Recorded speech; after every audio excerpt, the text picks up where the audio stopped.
Hello बच्चों, कैसे हैं आप सब। आई होप कि आप लोग काफी अच्छे होंगे। वेलकम आप सभी का आपके अपने प्यारे से स्टडी प्लेटफॉर्म बोर्ड एजुकेशन पर। प्यारे बच्चों, जैसे आप सभी को पता होगा, हम लोगों ने पिछली क्लास में जो आपके दिगंत हिंदी बुक है, इसका चैप्टर 1 जिसका नाम है बातचीत।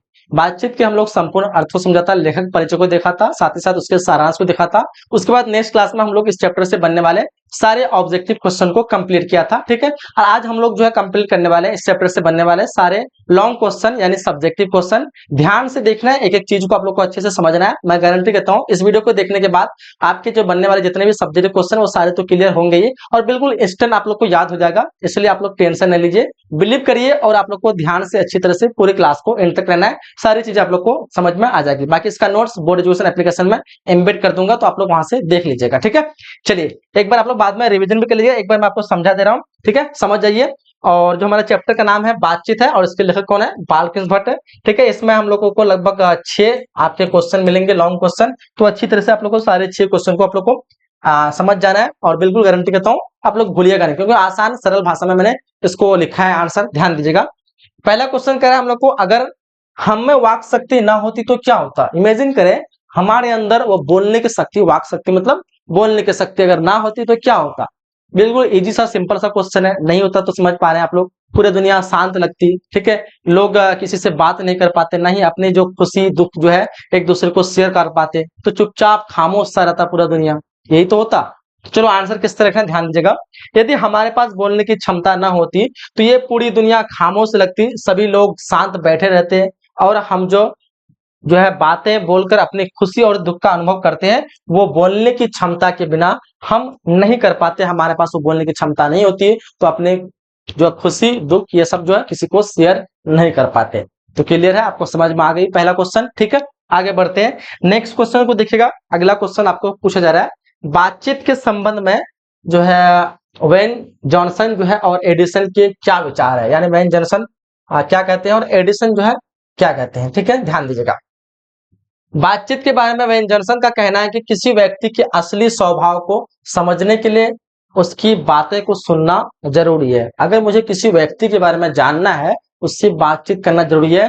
जब तक हमें बात नहीं करते, लेखक बोलते हैं ना बीच में कि जब तक हम किसी से बात नहीं करेंगे, हम उसके गुण दोष और उसके अंदर क्या है इन सब चीजों का ज्ञान नहीं प्राप्त कर सकते हैं। ठीक है, तो इंसान के अंदर की गुण दोष को पता करने के लिए बातचीत करना जरूरी है। ठीक है, वो कहता है वहीं पे अगर वह व्यक्ति चुप रहता है तो उसके अच्छे बुरे गुणों का हम लोग पता नहीं कर सकते हैं। एडिसन का मानना है कि असली बातचीत सिर्फ दो लोगों के बीच होती है, जहां वे एक दूसरे से खुलकर बात कर सकते हैं। अगर वहां कोई तीसरा व्यक्ति आ जाए तो बात में उतनी साफ या खुलकर नहीं की जाती, बात को उतने तरह से हम लोग खुल करके नहीं कर सकते। कौन कहता है, एडिसन कहता है। ठीक है, एडिसन कहता है कि असल बातचीत जो हमेशा जो है सिर्फ दो व्यक्तियों के बीच में होती है। अगर वहीं दो के बदले कोई तीन आ जाता है तो हम क्या करते हैं कि बातों को छिपाते हैं। ठीक है, सामने वाले को हम मूर्ख बनाते हैं, है ना। जब देखते हैं आप लोग आपस में कोई बात कर रहे हैं, कोई इंपॉर्टेंट टॉपिक पे, कोई पर्सनल लाइफ पे, तो पता चलता है अचानक से कोई दूसरा आ गया, फिर सुन ले रहा है, लग रहा है कि वो सुन रहा है,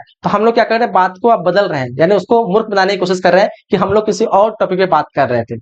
देखा आप लोगों ने। तो एडिसन का मानना यह है कि असल बातचीत दो व्यक्तियों के बीच होती है, जबकि वहीं पे जॉन बेंसन का मानना है कि बातचीत जो है ना किसी को जानने के लिए बातचीत का होना बहुत ही जरूरी है। जब तक हम बातचीत उस इंसान से नहीं करेंगे, हम उसके गुण दोष को समझ नहीं सकते कि इसके अंदर क्या खूबी है क्या खराबी। ठीक है, तो दोनों का अलग अलग मत है, समझ में आ गया। वहीं पे अगर बालकृष्ण भट्ट का मत माने तो बालकृष्ण भट्ट कहते हैं कि बातचीत के लिए हमें किसी दूसरे पे आश्रित नहीं रहना चाहिए, और हमें जो है अब जो है बातचीत खुद अपने अंदर वो बनाना है, उस काबिल बनाना है कि हम अपने से बातचीत कर सकें, और ताकि हम अपने आप को जो हमारे अंदर जो क्रोध है, गुस्सा है, सारी चीजों को हम खुद से कंट्रोल कर सकें। ठीक है, तो अंत में जो बालकृष्ण भट्ट कहते हैं कि बातचीत करने की शैली जो हमें अपने अंदर खोजना है, अपने अंदर वो चीज बनाना है। ठीक है, बाकी आपको समझ में आ गया कि बेन जॉनसन का कहना है कि बातचीत से हम किसी दूसरे व्यक्ति की खूबी खराबी को जान सकते हैं। वहीं एडिसन कहता है कि असल बातचीत दो व्यक्तियों के बीच में हो सकती है, अगर तीसरा है तो बातचीत इतना मजा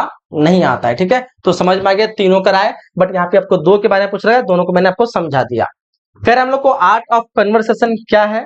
आर्ट ऑफ कन्वर्सेशन एक बोलने की कला है, और ये कला किसको थी, ये यूरोपीय लोगों को थी। ठीक है, उसके मतलब बोलने की ऐसी कला थी, ऐसी उसके बातों में तासीर थी कि जो लोग सुनते थे उसको बार बार सुनने का मन करता था, है ना।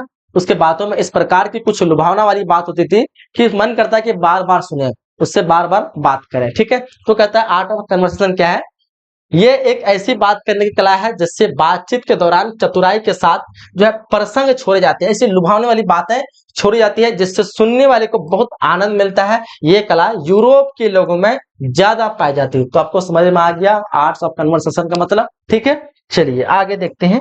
आगे हमको क्वेश्चन पूछा जा रहा है कि मनुष्य की बातचीत का उत्तम तरीका क्या हो सकता है। ये बालकृष्ण भट्ट कहते हैं मनुष्य की बातचीत का उत्तम तरीका क्या हो सकता है, इसके द्वारा वह कैसे अपने लिए स्वर्था नवीन संसार की रचना कर सकता है। तो देखो किस प्रकार से हम लोग को आंसर लिखना है, देखो ध्यान से। मनुष्य के लिए बातचीत का सबसे अच्छा तरीका आत्म वार्तालाप हो सकता है, यानी अपने अंदर से बात करना। ठीक है, आत्म वार्तालाप हो सकता है जिसका मतलब कि वह खुद से बात कर सके। मनुष्य को अपने अंदर ऐसी शक्ति विकसित करना होगा, ऐसी शक्ति पैदा करना होगा, है ना, जिससे वह अपने आप से बातचीत कर सके। आत्म वार्तालाप इसलिए जरूरी है ताकि वह अपने गुस्से को नियंत्रित कर सके। क्यों जरूरी है आत्म वार्तालाप? क्योंकि उसके अंदर वो जो शक्ति जब जगेगा, बहुत मेहनत से जब वो अपने अंदर वो शक्ति जगाएगा अपने आप से बात करने के लिए, तो उससे उसके अंदर समझ डेवलप होगी और वो क्या होगा, अपने गुस्से अपने चीजों को जो है खुद से कंट्रोल कर सकता है। अनाप शनाप कहीं भी कुछ भी बात नहीं निकाल सकता है, क्योंकि पता है कि उल्टा सीधा जब इंसान के मुंह से कोई उल्टी सीधी बातें जब निकलती है तो कितना उसका नुकसान, उसको हर्जना मतलब उसको कितना नुकसान होता है, क्या क्या सुनना पड़ता है, कभी कभी मार वगैरह भी खाना पड़ता है। लेकिन वहीं पे अगर अच्छे से प्यार से किसी से बात करता है तो लगता है कि हाँ कितना समझदार व्यक्ति है और क्या मतलब उसके बात में दम था, क्या अच्छा व्यक्ति है, उसकी पर्सनालिटी को देखा जाता है ना। तो वही चीज कहा जाता है कि अगर हम अपने अंदर वो शक्ति डेवलप करेंगे ना, तो फिर हमें जो है हम कहीं पे भी जो है बात करेंगे तो हमें एकदम किसी भी तरह की प्रॉब्लम नहीं आएगी, अपने गुस्से को कंट्रोल रख सकते हैं, हर एक चीज मर्यादा को हम लोग याद रख सकते हैं क्योंकि हमारे अंदर वो पैदा हो चुकी है बात करने का तरीका। ठीक है, दूसरे को कष्ट न पहुंचाए, हमारे भीतर मनोवृत्ति बदलती रही, इसलिए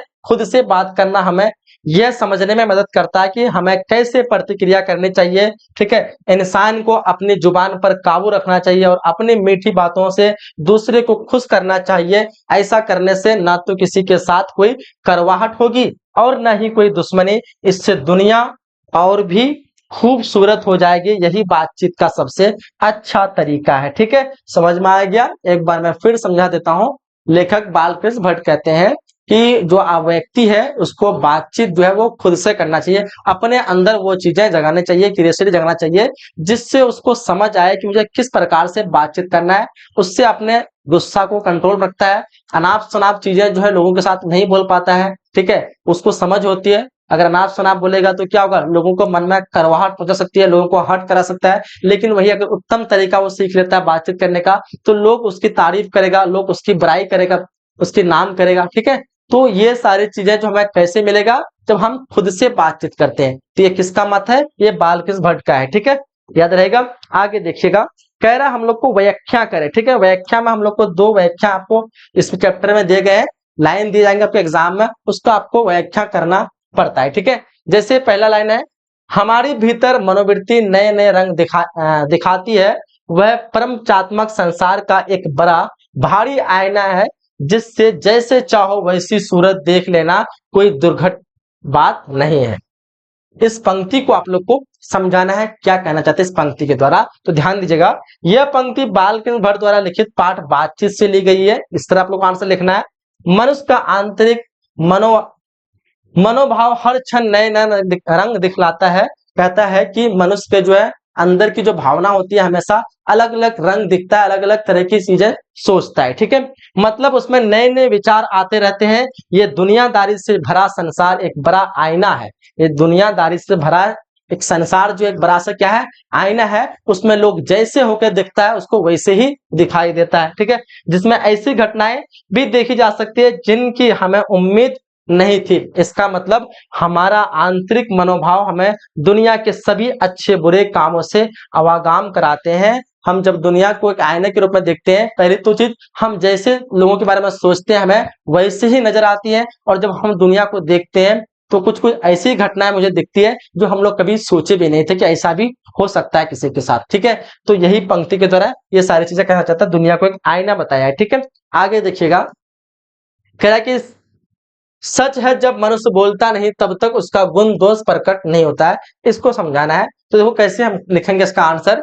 यह पंक्ति विद्वान लेखक बालकृष्ण भट्ट द्वारा लिखे गए पाठ बातचीत से ली गई है। ठीक है, इस निबंध के माध्यम से लेखक यह बताना चाहते हैं कि बातचीत एक ऐसा खास तरीका है जिससे लोग आपस में प्यार से बात कर सकते हैं और इसका आनंद उठा सकते हैं। ठीक है, कहता है क्या है, बातचीत एक ऐसा तरीका है जिससे लोग अगर प्यार से बातचीत करें तो इसका आनंद उठा सकते हैं और बहुत एक दूसरे से उसको खुशी भी महसूस हो सकती है, खुशी भी मिल सकती है। ठीक है, लेकिन जब कोई व्यक्ति बहुत ज्यादा बोलता है या बातचीत के दौरान खुद पर काबू नहीं रखता है, कुछ ज्यादा ही अनाप शनाप बोलना शुरू करता है, गुस्से में आ जाता है, काबू अपने आप को नहीं रख पाता है, तो एक दोष बन जाता है, उसकी एक खराबी बन जाती है। वही जब व्यक्ति अगर सलीके से बातचीत करता है तो उसकी एक अच्छी आदत मानी जाती है। ठीक है, अगर कोई व्यक्ति चुप रहता है तो उसके चरित्र के बारे में ज्यादा कुछ नहीं पता चलता है, लेकिन जैसे ही वह बोलता है उसकी बातों से उसके गुण दोष को उजागर कर दिया जाता है ना।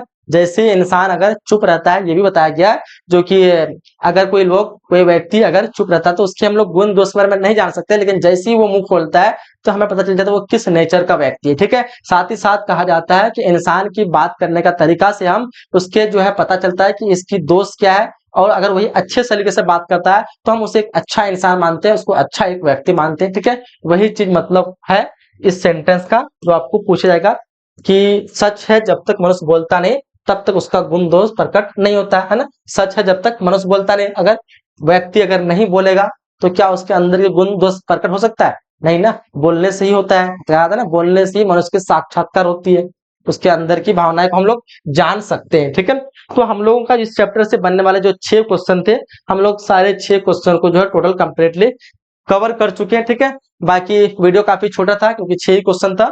आई होप कि आप लोग को पसंद आया होगा। ठीक है, क्लास को हम लोग यहीं तक एंड करते हैं, मिलते हैं अगले क्लास में। जब तक के लिए जय हिंद जय भारत। इसका पीडीएफ आप लोग को मिल जाएगी, एक बार आप लोग खुद से पीडीएफ से रिवीजन कर लेंगे, सारे सरल भाषा में आसान भाषा में आपको दी गई। ठीक है, चलिए वीडियो कैसा लगा आप लोग फीडबैक जरूर बताइएगा कमेंट बॉक्स में। मिलते हैं क्लास में, जब तक के लिए जय हिंद जय Bharat and thanks for watching.